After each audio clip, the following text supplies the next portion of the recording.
Är vi live?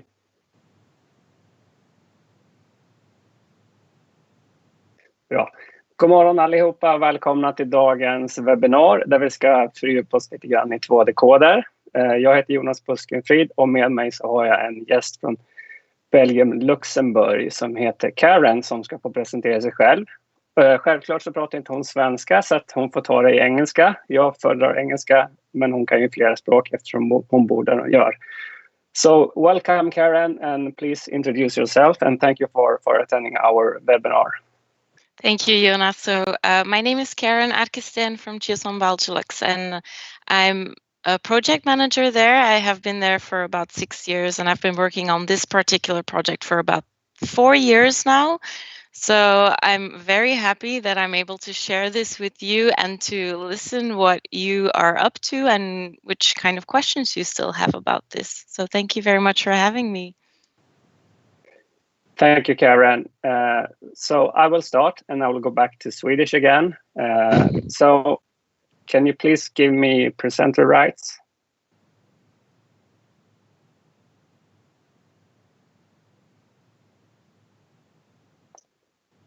Thank you. Tack. Så återigen, välkommen till vårt webbinar. Jag heter alltså Jonas Buskenfrid. Jag jobbar på GS1 Sweden och har gjort så i snart 8 år. Och som ni kanske har hört tidigare i andra kanaler och från oss så pratar vi mycket om 2D-koder. För det är nämligen så här att... jag ska byta slide. Vi har en bakgrund och för GS1 så är det som så att vi började med streckkoder redan 1974. Närmare bestämt den 26 april så skannades det första streckkoden för GS1 i Ohio i USA. Och det är ju alltså 46 år sedan och det är ganska galet. Då kan man undra vad har hänt på streckkodsfronten sedan dess? Ja, ni kan själva gå ut och titta i butik så ser ni, ja den ser likadan ut. Så det har inte hänt särskilt mycket fram till nu. Så här är en liten återblick och en resa framåt. Så tittar vi längst till vänster så ser vi den befintliga streckkoden och där står det att där har vi supply chain funktioner och vi har kassa funktion för att ta betalt. Och går man ut i butik och tittar så ser man att det har växt i form av olika typer av informationsbärare på förpackningarna. Dels så har vi en för marknadsinformation, oftast en QR-kod med en URL, en länk till en tillverkares hemsida. Vi kan även ha på en RFID-tagg för inventeringsfunktion. Vi kan ha en data matrix för kanske någon förpackningsmaskin eller någon annan funktion internt. Och sen så har vi den befintliga streckkoden för den traditionella supply chain och kassan för att ta betalt. Det vi ser komma här i framtiden då, eller ganska snart, är att vi behöver lägga till en streckkod eller informationsbärare som avspeglar samma funktion som vi har idag på streckkoden, men med extra information. Och det vi har identifierat nu då, så har vi 2 typer av 2D-koder och sen så har vi även RFID-teknik. Och det är precis det här vi ska prata om idag, där vi ska fördjupa oss lite mer runt just det här läget. När vi går vidare sen så är det inte det här drömscenariot när vi har 2 olika databärare på en förpackning, utan vi vill ju gå mot en som gör alla saker. Så att vi ser någon gång i framtiden när vi har kommit lite längre i det här jobbet så ska det troligtvis sitta en informationsbärare på varje konsumentförpackning. Och inte som idag mellan 3-4 stycken för att uppfylla allas behov där. Så det handlar helt enkelt om att uppgradera från en randig zebra till en 2-dimensionell zebra. Och vad skiljer de åt då, förutom att de äter gräs båda två? Jo, den ena innehåller mycket mer granulär information. Och kanske även till och med spårbarhetsdata och så vidare och så vidare. Så som jag sa så ser vi att det kommer vara en övergångsperiod med både streckkod och en 2D-kod. Och om man tittar på den här bilden som kommer ifrån en av våra kunder, så har vi gjort en test där vi har satt på en 2D-kod där som innehåller speglad information som den linjära, men med fler attribut. Och tittar man på den här bilden då, så innebär ju det lite utmaningar om man tittar på alla typer av förpackningar. Dels så innebär det ju att man måste ha yta för att få på en 2D-kod utöver den vanliga informationen, vilket inte alla förpackningar kanske har plats med idag. Den här informationen i 2D-koden är också dynamisk. Vad innebär det? Jo, det innebär att man måste printa den här i produktionen, troligtvis när man fyller produkten eller när man precis har fyllt den. För den innehåller så pass specifik information. Och det gör ju att man måste ha printare som klarar av att printa på produkterna i produktionshastighet. Och har man utmanande produkter som har väldigt hög produktionshastighet, så kan det innebära en lite större investering på den biten. Men vi ska prata om nyttorna, varför man ska göra det här lite längre fram. Men just för att lyfta fram vart man bör titta in i sin egen organisation för att kunna uppnå det här. Och även redan nu börja göra en förstudie eventuellt och budgetera för såna här saker. Så alltså, om jag går tillbaks till den andra sliden, så är det alltså där i mitten där vi ser att det kommer nog vara dubbla koder för att supportera att alla ska hinna ställa om till 2D-koder över en viss tid. Och det gör ju att alla kan inte göra det över natt, vilket gör att vi kommer att leva med två koder säkert ganska många år framåt innan hela jorden har ställt om till en informationsbärare. Så att jag tänkte att vi går igenom en 2D-kod. Så att här har jag skapat en QR-kod i det här fallet där jag har stoppat in vårt vanliga GITIN, det vill säga globala artikelnummer. Jag stoppar in 15 där, ser ni, det står bäst före datum. Och så har jag lagt in en batch som heter 10 och så har jag lagt till ett serienummer. Och då tänkte jag att vi skulle titta på vad man kan göra med den informationen och vilka funktioner man får av det. Det är inte så många attribut, men man kan nog skapa en del mervärde. Så jag tänkte att vi skulle fördjupa oss lite grann i det. Till exempel vid en återkallelse. Den här produkten är inte riktigt frisk så att vi måste ta tillbaks den. Och då kan man göra det på olika sätt. Man kan antingen göra det på bäst före datumet. Då tar man bort hela dagens produktion. Men jag har valt att använda batchnumret. Och varför batchnumret? Jo, för då kan man göra en mindre batch under dagen så man behöver inte återkalla hela dagens produktion. Så vi tittar på batchnumret. Och batchnumret tillsammans med GITIN då gör att då kan vi göra en riktad återkallelse på just den här specifika batchen. Vilket gör att har man gjort flera batcher under den dagen så har du fortfarande produkter ute i hyllorna och inte behöver återta alltihop. Och det behöver kanske inte bli så stor grej av det. Har vi det här också i streckkoden som vi ser här, då kan vi också stoppa det i kassan genom att logiskt säga åt kassan allt som har den här batchen med det här artikelnumret får inte passeras ut. Vi tar en annan funktion. Vi tittar på ett lägre pris vid kort datum. Och vad tittar vi på för attribut då? Jo, vi tittar på datum. Den här går ut imorgon, säger jag. 20.05.27. Den går ut imorgon. Då vill inte jag betala fullt pris för det. Och tillsammans då med artikelnumret så kan vi alltså sänka priset automatiskt i kassa. Vilket gör att jag som konsument sparar pengar och att affären sen eller retailen då slipper slänga den här produkten för att den har passerat utgångsdatum. Så att det tror vi också leder till minskat matsvinn. Vi tittar på nästa funktion här. Och då kanske vi tittar på lite finare produkter, vad vet jag. Men då tar vi och kollar på äkthetsbevisning. Och till exempel för att undvika att falska produkter kommer in i en supply chain så kan man faktiskt skapa möjlighet att bevisa att det här är faktiskt en äkta produkt. Och hur gör man det då? Jo, då behöver man använda serienumret som jag lagt där 21.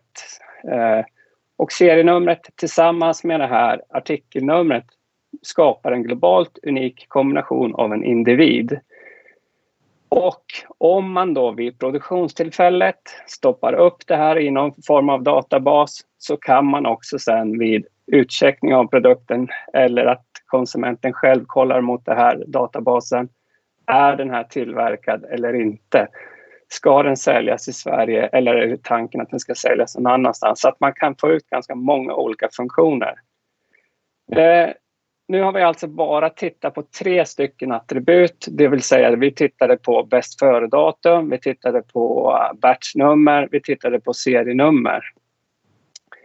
Och nu tänker alla, varför kodar vi inte in alla attribut i den här streckkoden eller 2D-koden? Det är jättefiffigt, för då kan vi skapa otroligt mycket mervärde överallt.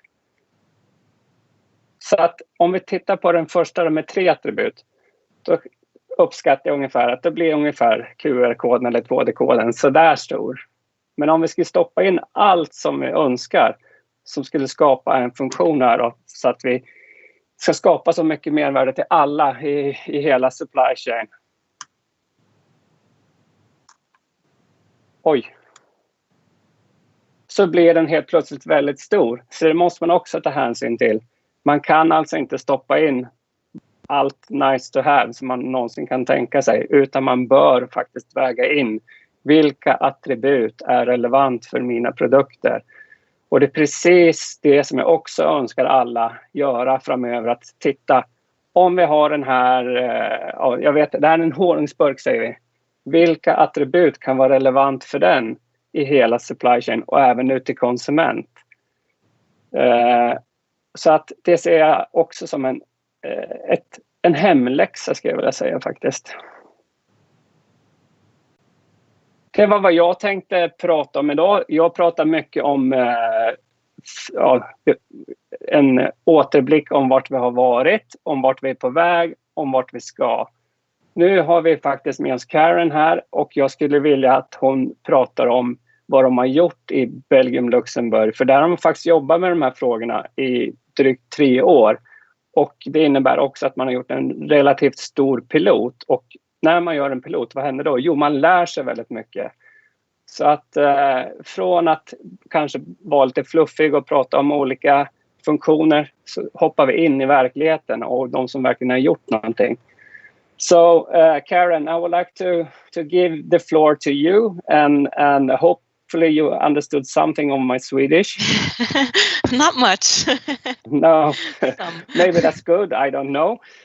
But I will give the floor to you and please let me know when I should click. Okay. So first of all, hi. It's very nice to be here.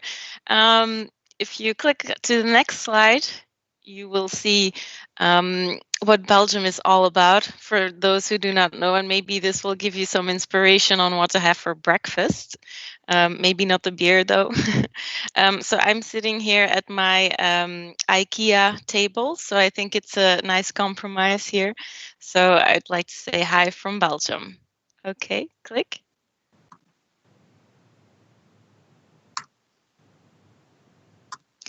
Oop. So the background of this project is actually, I'd like to clarify what the scope is. So we have a project that is only focused on variable measure items. So those are items that are produced, ordered, and sold in variable quantity or measure. So they have a variable weight and variable price. And we are focused on the variable measure items that are scanned at retail point of sale. Click. As you know, normally scanning at point of sale, they use the classic EN13 barcode. And in this barcode, they encode a globally used number, which is the GTIN, the global trade item. And the GTIN contains the GS1 company prefix of the brand owner. So that way, the GTIN is linkable to the brand owner and is traceable to the brand owner. But for an item that has variable price or weight, It's difficult to encode this information about the price or the weight within the GTIN because the structure does not allow it. And our market wanted to automate this process at point of sale. They did not want to manually input the PLU as I understood that Sweden does. So we came up with another solution, and that was to use a national or an internal number, which is called a restricted circulation number, so an RCN. And on the next slide, you will see which two types of RCNs we use for variable measure items scanned at point of sale. So on the one hand, you have national numbers, and these are the numbers that are assigned for items that are packaged and labeled by the supplier. So the supplier is the brand owner. And the supplier requests a 13-digit national number from us, from GS1 Belgielux. And as you can see, it will start with 295, 296, or 28, and then the supplier can integrate the price or the weight in this structure, and it's 13 digits long, so it can be encoded in the classic point of sale EN barcode, the EN13. So for variable measure items that are packaged and labeled in store by the retailer, or if the retailer is the brand owner and they are packaged within their company, they will assign their own internal number, also 13 digits long, and it will start with 02 or between the range of 2027. So these are the two types of RCNs that we use for variable measure items scanned at point of sale. So this is the level of identification that we're talking about, which we wanted to change. If you go to the next slide, you can see that this solution had a lot of disadvantages for multiple parties. So for example, for the supplier and for the retailer, by using a number that is restricted, so that cannot leave the company or that cannot leave the country, there are disadvantages concerning traceability, concerning transparency within the supply chain. Plus, you cannot exchange this number internationally if you want to do international data exchange, for example, via GDSN or the GS1 registry platform, because this number has no significance because it does not contain a global company prefix. So what our suppliers had to do was, when they wanted to exchange this internationally, they had to link the RCN to a fake GTIN. So they had to come up with a GTIN anyway for that product. Also, you have a lot of omni-channel sales platforms that only want a GTIN because of all the reasons that I just mentioned, that internal or national number has no significance, and it can be found double in the same platform. So we have to avoid that. Also, when a supplier has to ask for a national number from GS1, it creates an administrative burden, not only for the supplier, but also for GS1. And also from our side, we know that our range is not inexhaustible. So within the next coming years, we know that we will not have these national numbers anymore. So that is why we said, okay, this is our problem. We need to tackle this. So our entire 2D implementation actually started from this. This was purely an identification problem. Next slide, please. Next. So our GS1 Belgielux board also agreed, okay, we need to move from these RCNs to global trade item numbers, to GTINs. And that way we can have a number that can be used worldwide, that is unique, that is traceable to the brand owner. It will create a lot more transparency in the supply chain. It will enable e-commerce. It will enable international data exchange. It will create opportunities for food safety and for food waste management, etc. So we were very determined to start this project. So to move to GTIN. Next slide, please.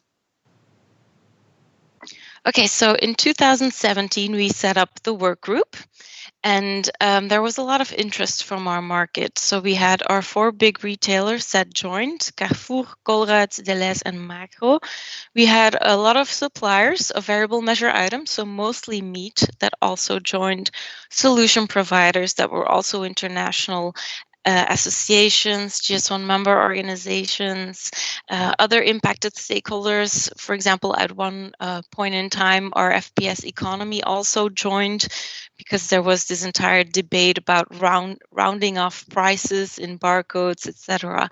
So I'll get to that later, but just know that our work group was very varied, and there was a lot of interest in this and great participation. Okay, next slide. So during the first meeting, GS1, we said, okay, we want to move to GTIN, but because we are dealing with variable measure items, we also need to encode the weight and maybe also the price in the barcode. So that leaves us with barcodes that follow the application identifier standards. And we said, okay, there are possibilities. For example, the GS1 data bar expanded, which in Belgium is already used for coupons. So that would have been an easy way out. And then we said, okay, there's also the GS1 data matrix, GS1 QR-kod, and those are 2D codes. And they're not allowed at point of sale, but it is an option. And then our work group actually said, okay, no, we want the GS1 data matrix. We don't want the GS1 data bar expanded, because we know from coupons that they're quite large and their readability isn't super. So we want the GS1 data matrix. And they also didn't want the GS1 QR-kod, because they thought it might be too confusing, because there are so many other QR codes nowadays on packages. So they thought, no, GS1 data matrix is the way to go. Click. Okay, and the reason why they were so convinced was because it's a much smaller barcode, the readability is much higher, and it contains a lot more data and still remains small. But of course, the contrasts were, it wasn't implemented yet. It wasn't even approved as a GS1 global standard at that time. Plus, it also requires image-based scanning, so it would imply changing 2D hardware and maybe even software as well. So we knew what we were getting into. We knew it was a difficult task. Next slide, please. So we decided, okay, which information needs to be encoded in the GS1 data matrix? And then they said, okay, GTIN 13 and the net weight, because this is obliged by GS1 standards. There was also some interest to encode the price, but the only application identifier that was suitable for this was price to be paid instead of price per kilogram, because that didn't really exist. And then there was interest to encode other information. For example, one retailer, they also encode the best before date and the lot number. I've also heard the encoding country of origin or global gap number, etc., as possibilities. So the possibilities are endless.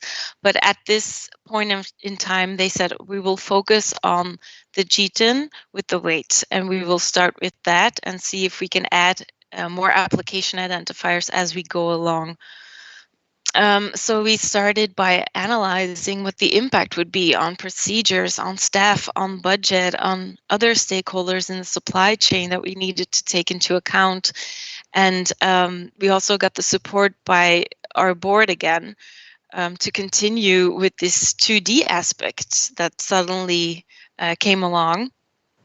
And we also got the approval of GS1 Global to start doing pilots, because at that time it wasn't approved yet, but they said, you know what, go for it. If you want to test it, go for it. So that's what we did. Click. So in the summer of 2017, we started the pilots, and they are still ongoing. So just to be clear, the scope is only in Belgium. Now it's also in Luxembourg as well, because we are GS1 Belgielux, so we are 2 countries. The scope is still only variable measure items. And we said to our pilot participants, okay, if you need a migration period, so if you would need to use the GS1 data matrix, but also put the old EN13 barcode on it, you can do it, but just make sure that everyone in your supply chain is up to date about why you're doing it, with the help of GS1, of course. And luckily, we had the advantage that at point of sale, our systems were already ready for application identifiers because we were already using the GS1 data bar expanded for coupons. So we set up the pilots, and initially it was with 3 retailers, Colruyt, Makro, and Carrefour. And GS1 Belgielux has given trainings, has verified their labels, has done the coordination and the communication to make sure everybody was aligned at all times to prevent miscommunication, etc. Okay, click. Yeah, so this is just an example from one of our retailers. As you can see, the GS1 data matrix, they are not doing a migration period. They're just putting the GS1 data matrix on there. And you can see it's really small. It's very easy to read. So I'll come back to that later, but I can already tell you that they were quite excited about the pilot. Okay, next slide, please. So as I told you, our project that initially started with the move from RCN to GTIN, which was our initiative, suddenly became twofold because we also had the move from 1D barcodes to 2D barcodes as a result, and that was the initiative of the work group. And I will give you a quick update about how it's going for both. So next slide, please. Oh, yeah, so this is the overview of the companies that right now are involved in the work group and are dealing with the move from RCN to GTIN and the move from 1D to 2D. So these are solution providers, retailers, GS1 member organizations, suppliers. So the group is growing and growing, which is great. And if you go to the next slide. So next. So the move from 1D to 2D. Next slide, please. Click. Yeah. So the current status is that, well, the good news is that since 2019, the use of GS1 data matrix and GS1 QR-kod has been approved to be scanned at retail point of sale, but only for variable measure items. And still there is some sort of disclaimer in our general specifications saying that it can only be implemented if it's in agreement with the trading partners, because we need to make sure that a supplier doesn't create a label with the GS1 data matrix and then it ends up at a retailer that cannot scan 2D. So there always needs to be an agreement. But more and more retailers are now piloting in Belgielux to implement 2D. So we started with 3 retailers and now we are already at 5. So Colruyt and Makro, as you can see on the left side, they are almost ready and they're still involving more and more retailers, suppliers, sorry. Then you have Carrefour in the middle. They are still in the phase of analyzing the impact and doing the inventory of which scanners need to be upgraded. But they are still going for 2D, but they are going at a slower pace because, you know, they are also a bigger company. And then on the right, you can see Intermarché and Deleuze. They have confirmed very recently that they are also starting a 2D pilot this year. So it's very exciting. And as for GS1 Belgielux, we keep involving more and more retailers and also the franchisees and the smaller retailers, because we need to make sure that everybody is aware of the project and that they know what we're doing. Okay, next slide, please. Next. So, and as for the move from RCN to GTIN, there's a lot going on at this moment because, as you remember, this was our initial goal of the project. And our board has agreed to set a sunset date for our national numbers. So those are the numbers that the suppliers that are selling at Belgielux retail point of sale, that they request from us. They will no longer be able to get new national numbers as from the 1st of January 2022. before it was actually set at the 1st of January 2021, but we also recently decided to postpone this sunset date because we noticed that most companies were being delayed because of the COVID situation. So we decided to push it back 1 year. So it will now be the 1st of January 2022, which is not in scope, is the existing national numbers that are already in circulation. So it's only the new ones that will be requested. The internal numbers created by retailers are not in scope either. Products of fixed weight, neither, and products scanned outside of Belgium, Luxembourg are not in scope either. But we keep reminding the group what the goal is of this project, and this is the goal in the long run, is that we have one GTIN for one product for all retailers for all countries.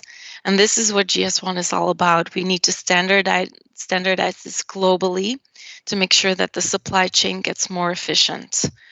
And this is just the start. So the start is always a bit rocky, especially if it's coming from one teeny tiny country. But we have to start somewhere. And as long as the motivation is there, I think we're good. Okay, next slide, please. So we said to our stakeholders, okay, so we have this sunset date that we will no longer assign these national numbers. And you, in 2017, decided that it needed to be encoded in the GS1 data matrix, but now we're already 3 years later and not everyone is ready for the GS1 data matrix. So we said, okay, there's still the possibility of the GS1 data bar expanded, which you can see on the next slide. Because, as I already mentioned, these are already used at point of sale for coupons. So this is a nice plan B, but we know that this was never the preferred solution for our stakeholders, for members. So we said this is an option for us. It doesn't matter which one you choose as long as you reach our sunset date, but we would recommend the GS1 data matrix because of all the benefits it has already been proven. It's smaller, it can encode a lot more data, it's better readable, etc. Next slide. So we also said, okay, so the first phase will be difficult because it will be very retailer dependent, because some retailers will be ready for 2D and will want the GS1 data matrix. Some will be in transition and will want maybe 2 barcodes on the label. And some are not ready at all and they don't want the GS1 data matrix on the label, but because it can cause confusion, I don't know. So it will be retailer dependent in the first stage, which is of course not an easy job, especially for the suppliers. So this is our job as GS1 to provide enough guidance to our suppliers to make sure they know what the retailers want. But we keep telling them what the goal is, so to keep them motivated, because before they were also using maybe 3 or 4 different labels because the retailers before also wanted different solutions. So we said, you're still going to have to be flexible for the first time, for the first phase, but then it will improve and then we will get to this global standardization. Okay, next slide, please. I think I mostly said this, so just know that we are in close collaboration with our retailer association, Comeos, because we know that this is necessary. We know that we need to have everyone on board. We cannot forget anybody. So we have been spending a lot of effort already on sending out surveys for market readiness to guide our stakeholders, support them, create brochures, keep communicating all the time, giving them trainings, for example, technical trainings, so that they know how to create their barcodes. So we need to make sure that everybody knows what to do, and this is our job as GS1. Next slide, please. Okay. So I think you all want to know how these pilots have been going. So this is the part where these are the findings, the successes of the 2D implementation. So now I'm not talking about the GTIN part of it. I'm talking about the 2D implementation here. So as you can see, I've tried to divide it between supplier, retailer, and solution provider, but in the end, the successes were mutual. Everybody could profit from these benefits. So for the supplier, for example, they really enjoyed having a small-sized barcode so that they had more space on their label for example, marketing. We had one supplier, a meat supplier, that instead of putting the classic barcode, they are now putting a picture of a butcher to make the product look more authentic and to improve their sales, actually. So they were very enthusiastic about this. Plus also, they could encode much more information than only the GTIN. At the moment, they are not doing it right now, but they see the opportunities to encode more information, for example, to comply with regulation. And also, I don't know if this is the case in Sweden, but in Belgium, if a supplier creates a barcode that appears to be not readable at point of sale, then the retailer can give a fine to the supplier for the unreadable barcode. And it can be quite high. So the better the barcode is readable, the better for the supplier, because they will get less fines. So that was an advantage as well. Then for the retailer, so they said that the barcode was a lot better to read and that it caused fewer delays at point of sale. They also said that the 2D scanning is equal to 1D scanning if the 2D barcode contains more than the GTIN. If the 2D barcode contains only the GTIN, then it's faster to be scanned than 1D. So that is also very important to know. And this is, I think, where technology has improved a lot over the last 5 years. Because I know at the beginning that retailers were kind of afraid of the delays that it would cause at point of sale, but it turned out to be really great. Also for the retailer, that they can encode more information in the barcode, that's just a big win. And what they also reported was that handheld scanners, that they are quite easy to change to 2D, to upgrade, and especially to tell their staff why they need to scan that barcode. So it was very easy to do very easy between brackets. It was easier to do the implementation when you were using handheld scanners. And then for the solution provider, they have been updating basically most of their portfolio already to 2D for years now. So they are very happy that they can finally sell this, that they have an extended offer and that they have found a market for this. And also, as I said, we've had many reportings that the technology has improved, that service has been improved. So from that side, we don't really have had complaints. Okay, next slide. So this is a quote from one of our retailers, and I always like to use it. He says, "Less is more," so less internal or national solutions, more global solutions, less space for the barcode, more space for marketing, less printing issues, more readability, and less barcode, more barcode data. And this is the clue, actually. So that's okay. You can go to the next slide. Okay, of course, it wasn't always super smooth. Of course, we had obstacles as well, and we still have them. So for the supplier side, besides from the fact that they had to do hardware and software changes, they are now put in the difficult situation that they will need to adapt to the retailer, to their scanning abilities.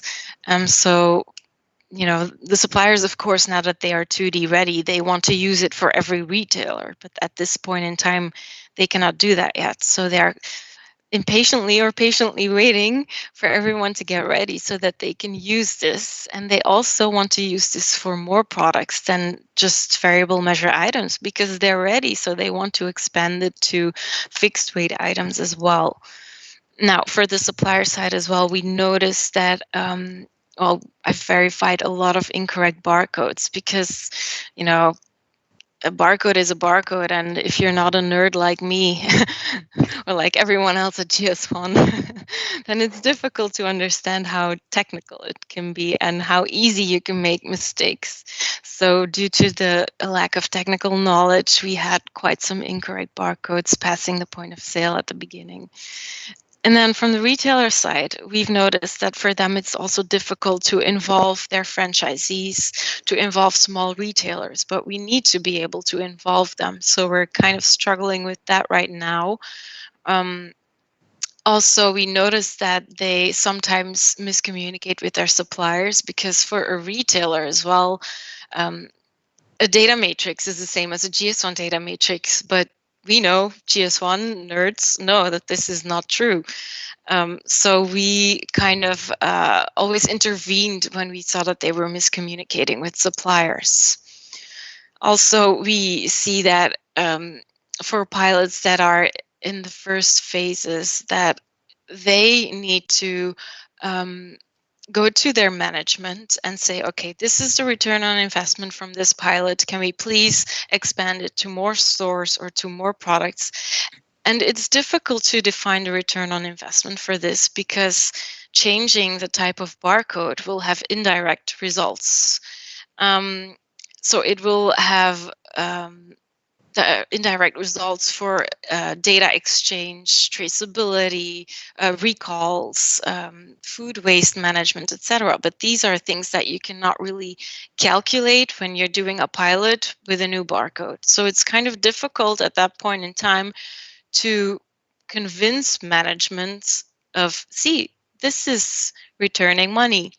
So that was also one of the obstacles.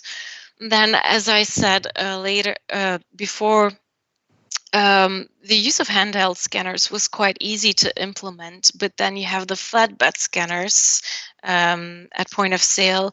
And the moment you enable the 2D option in a flatbed scanner, it will pick up every barcode that is on the label, even the products that are not in scope. So it will see all the QR codes meant for marketing. It will see all the QR codes for traceability, the dot codes for tobacco, etc., etc. So we needed to have scanner scripting to filter on, for example, content of the barcode, or to filter on the type of barcode, etc.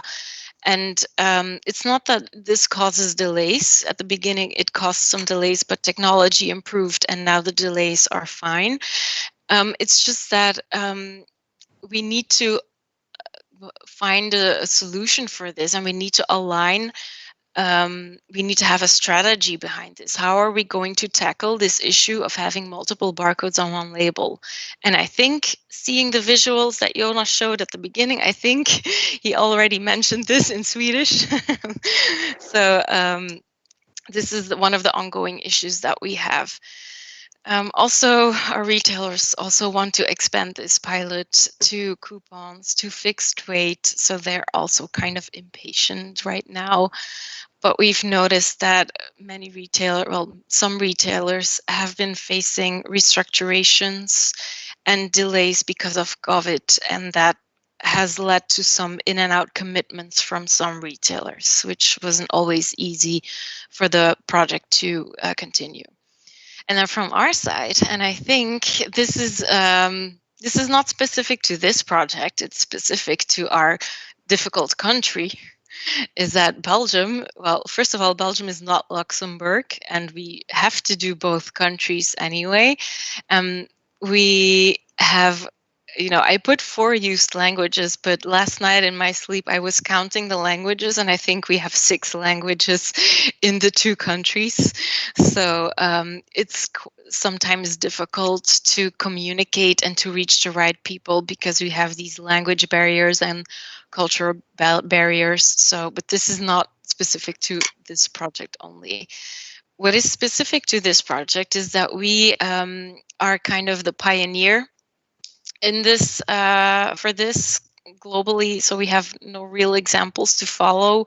So we are the first ones to hit the wall from time to time. But we try to make it work. And also, as I mentioned before, we have no application identifier for price per kilogram, which is also something that we wanted to work on. And if you go to the next click, you can see how we've been trying to deal with this. So in yellow, you can see what GS1 Belgielux has been doing to resolve this. And in green, you can see how GS1 has been working on this on a global level. So from our side, we are guiding our suppliers to get them an overview of what the retailers want. We are still checking their barcodes. We are trying to involve all of the stakeholders and make sure there's no miscommunication. And then at a global level, and Jonas knows this too, I think he also explained this a bit, we have this group called Future of Unpack Coding, and there we are aligning globally on how we need to guide our members to expand the scope, for example, or to calculate the return on investment, to tackle the issue of multiple barcodes on one label, to share all of the use cases so that we can also learn from other countries like yours, for example. And also the last point is that we are now requesting a new application identifier for price per kilogram. Next slide. So yeah, this is just one of the brochures that we have made for our suppliers. And if you want, you can also get this. This is to be shared externally, so you can always ask GS1 Sweden to get this information. We are happy to share it. Okay, next slide. Oh yeah, so this is what we look like when we are working on our project globally. As you can see, Jonas is standing between the T and the H. I'm not wearing my cape right now, and Jonas isn't either, but we actually sometimes feel like superheroes. Okay. Okay, good. So this Future of Unpack Coding group, just a quick word. So we are developing a global strategy based on use cases around the globe. And the goal is to guide the industry to implement a solution that is compatible within their entire supply chain, that leverages all of the investments that they've already done, GS1 infrastructure-wise, and that answers all of their user needs. So not only the supply chain user needs, but also consumer needs. And GS1 Belgielux is one of the sponsors of this project, along with GS1 Sweden and Australia and the USA. And we are soon publishing a position paper on this. And besides that, we are also working in 3 work streams that are all focused on a particular aspect of the work that is lying ahead of us. So we have the awareness and education work stream, the new stakeholder engagement work stream, and the standards and technology work stream. And as you can see below, you can see what the near-term deliverables are for these work streams. So for example, creating a return on investment tool, creating a decision-making tool, analyzing the gap between new technology and the current GS1 standards, involving new stakeholders, etc. So this is what we've been doing so far, and these are the deliverables that we have in the near future. Okay. And then besides that, we also have 2 work requests ongoing in the global standards management process. One of them is, which I've already mentioned, is the new application identifier for price per unit of measure. So it's broader than price per kilogram, but it's basically, it's for this application, price per kilogram. And also we are updating the GS1 AIDC fresh foods sold at point of sale implementation guideline to include the use of 2D barcodes as well, because this guideline only contained GS1 data bar expanded, so we need to update it, but not just mention 2D, but also update the impact analysis, the recommendations, etc. So we are now working on that. And I know that I think 2 of your retailers are also participating to this work, which is great. So this is what we've been up to. And I'm ready for the questions or the comments. Thank you, Karen. One question has came, and it's actually my fault, I guess, because I stated that if the best before dates are past, they have to throw it away. But it's more like to donate the food, of course. So that's totally correct. But it's how I describe what's possible. So Jens, you're totally correct in that matter. Actually, I have one question. If you're using the scripting with the point of sales flatbed scanner, have you seen any delays when you implement the scripts? Well, at first when we started, the technology wasn't there yet, and we had some minor delays, like milliseconds. But for a retailer, every millisecond is one too much. So we discussed the possibility of, okay, can we maybe have an alternative and have guidelines on where to place the barcodes, for example, a 2D barcode always underneath and then another one always on the top, etc. But then our solution providers said, no, you can't do that either, because some scanners, they scan 360 degrees. So we said, okay, that's not an option. So this topic was an ongoing issue for many months, but then technology kept on improving. And then in the end, the delays were close to none. But we do notice one obstacle of this scanner scripting is that in some cases, the upgrades of the software, they cannot be done centralized, and they cannot be done remotely. So that means for some retailers, they have to do their updates in the store, and each store, separately, and that takes a lot of time. It takes man hours, and that is the issue for them. So it's not right now, it's not the issue of having the delays at point of sale. It's just when you need an upgrade, then there might be some lost time, actually. Yeah, thank you, Karen. Another question is, in this case, when you talk about variable measure, it's a lot about the weight or price per unit of measure. But if you look at fixed measure, do you think it's easy to find the right attributes to such products? How should they start? How should they think? Well, that's a question that I've never actually asked the group, because it was never our scope. But I've already heard from other suppliers that are also selling fixed weight that they would love to encode the country of origin in it, or global gap number, because that's regulation. And they would love to have that automated, because right now they input it manually, or they write it down in their documents, and then they might lose that information. So they would love to to encode the data that is needed to comply with regulation. And also thinking, for example, what has happened to tobacco, I think lot number for traceability will definitely become one of the most needed attributes, past before also as well for food waste management. But I would say lot number, that is the best one. Yeah.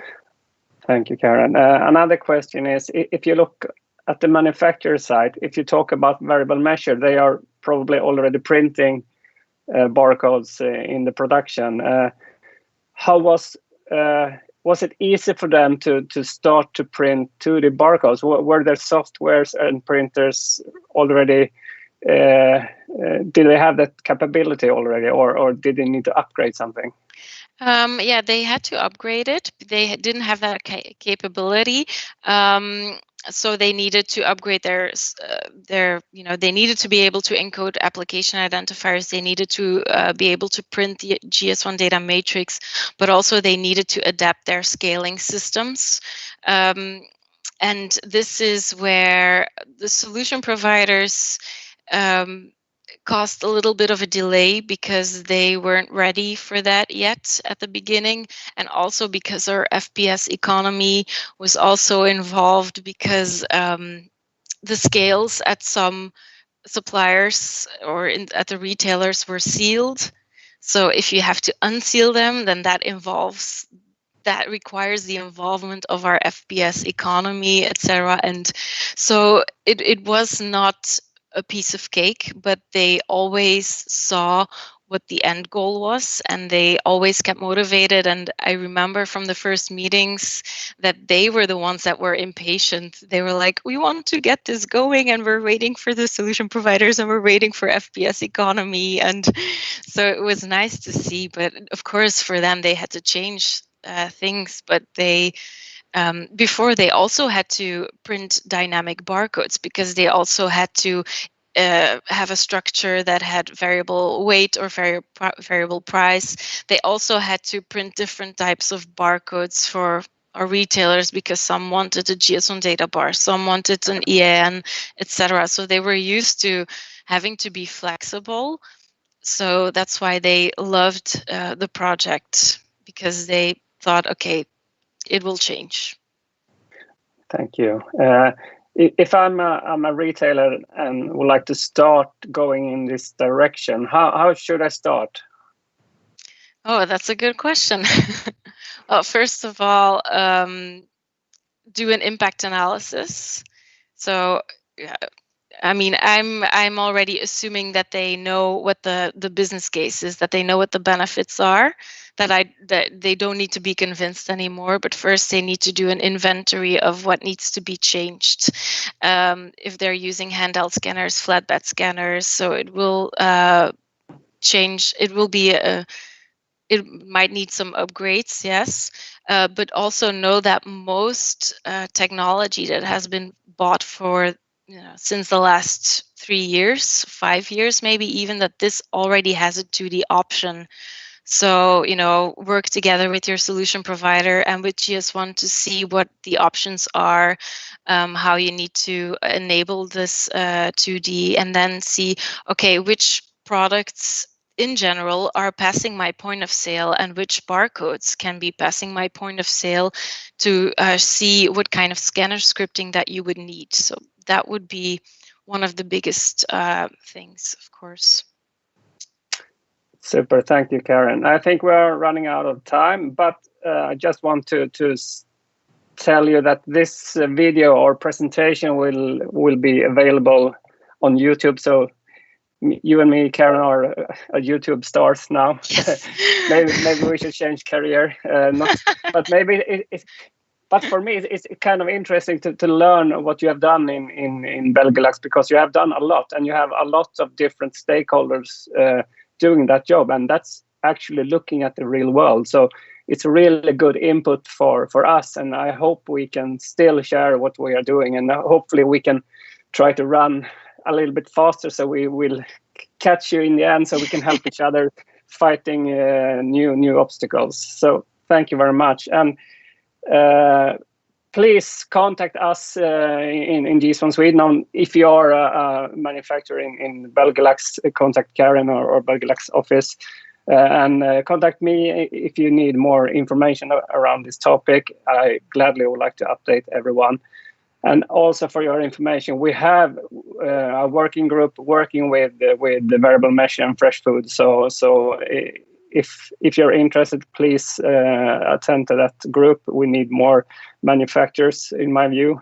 So thank you very much, everyone. I hope this was a good start of the day. Kind of tough technical questions maybe in this time of the day, but it's a great start, and the sun is shining here in Sweden. It could be the only day of the year that we have sunshine, but hopefully not. So thank you very much, everyone, and take care. Looking forward to talk to you. If you have more questions, please contact me or Karen. Thank you very much, everyone. Thank you. Bye. Bye.